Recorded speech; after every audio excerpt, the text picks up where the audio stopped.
Hello everyone. आपका स्वागत है अनजान मैं भी में। तो चलिए शुरू करते हैं। प्रसिद्ध वैज्ञानिक अल्बर्ट आइंस्टीन के अनुसार शांत और साधारण जीवन निरंतर बेचैनी के साथ सफलता की दौड़ से अधिक सुख देता है। आज का मनुष्य पहले से कहीं अधिक विकसित, शिक्षित और तकनीकी रूप से सक्षम हो गया है। उसके पास सुख सुविधाओं की कोई कमी नहीं है। बिजली से चलने वाले यंत्र, तेज रफ्तार वाहन, स्मार्टफोन, इंटरनेट, ऑनलाइन सेवाएं और मनोरंजन के अनगिनत साधन उपलब्ध हैं। कुछ दशक पहले जिन चीजों का सपना भी नहीं देखा जा सकता था, वे आज आम जीवन का हिस्सा बन चुकी हैं। फिर भी अजीब विरोधाभास यह है कि जितनी तेजी से हमारी सुविधाएं बढ़ी हैं, उतनी ही तेजी से हमारा संतोष घटा है। यह आधुनिक समाज की सबसे बड़ी विडंबना है। हमारे पास सब कुछ है सिवाय शांति के। तकनीकी प्रगति ने मनुष्य के जीवन को कई तरह से आसान बनाया है। अब भोजन पकाने से लेकर बिल जमा करने तक हर काम अंगुलियों के इशारे पर हो जाता है। लेकिन क्या इससे हमारा जीवन वास्तव में सुखी हुआ है? अगर हम ईमानदारी से उत्तर दें तो पाएंगे कि भौतिक रूप से हम समृद्ध हुए हैं, पर मानसिक रूप से दरिद्र। आज हर कोई किसी न किसी दौड़ में लगा है, अधिक पैसा कमाने की, बड़ा घर खरीदने की, नाम और पहचान पाने की। लेकिन यह दौड़ कभी खत्म नहीं होती। जो कल सपना था वह आज जरूरत बन गया है और कल फिर उससे आगे की चाह उठ खड़ी होगी। मनुष्य जितना पा रहा है उतना ही असंतुष्ट भी हो रहा है। यही आधुनिकता का दुष्चक्र है। अगर हम कुछ दशक पीछे लौटें, जब गांव में जीवन धीमी रफ्तार से चलता था, तो देखेंगे कि लोग कम साधनों में भी अधिक प्रसन्न थे। उनके पास न तो वातानुकूल मशीन थी और न ही फ्रिज और मोबाइल, मगर उनके पास समय था परिवार के लिए, पड़ोसियों के लिए और खुद के लिए।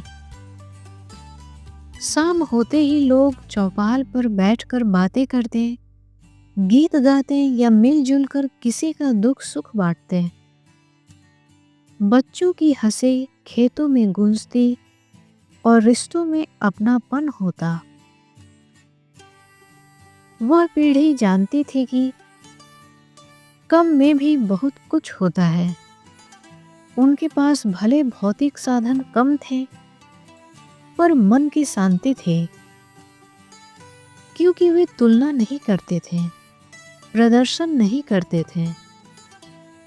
वर्तमान युग को अक्सर सूचना युग कहा जाता है, लेकिन सच कहें तो यह तुलना युग भी है। सोशल मीडिया ने इस प्रवृत्ति को और बढ़ाया है। अब हर कोई अपने जीवन को दूसरों के सामने संपूर्ण दिखाने में लगा है।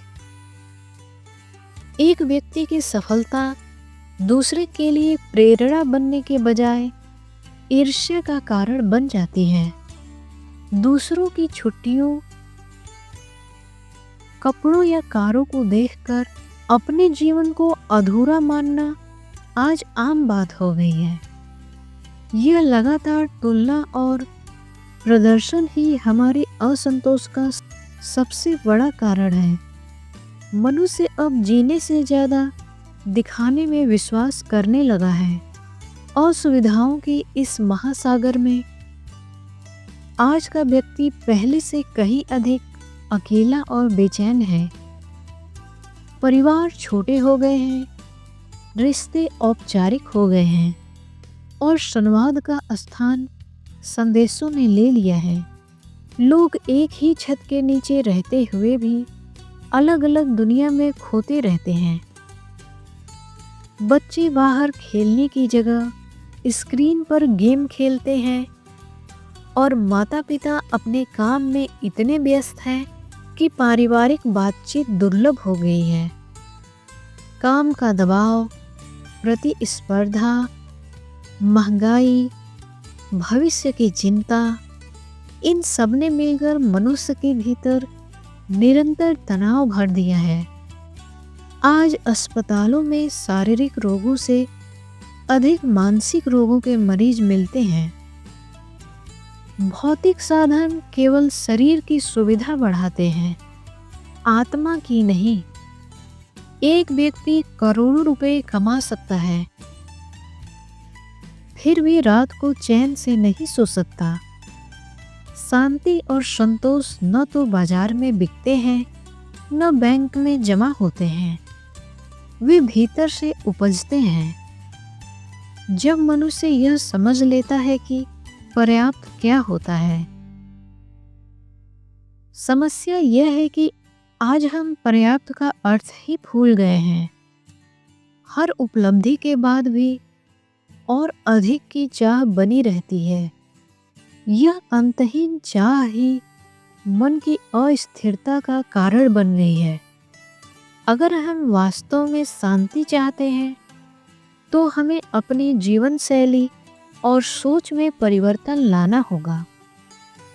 जीवन को जितना सरल बनाएंगे उतना हल्का महसूस करेंगे।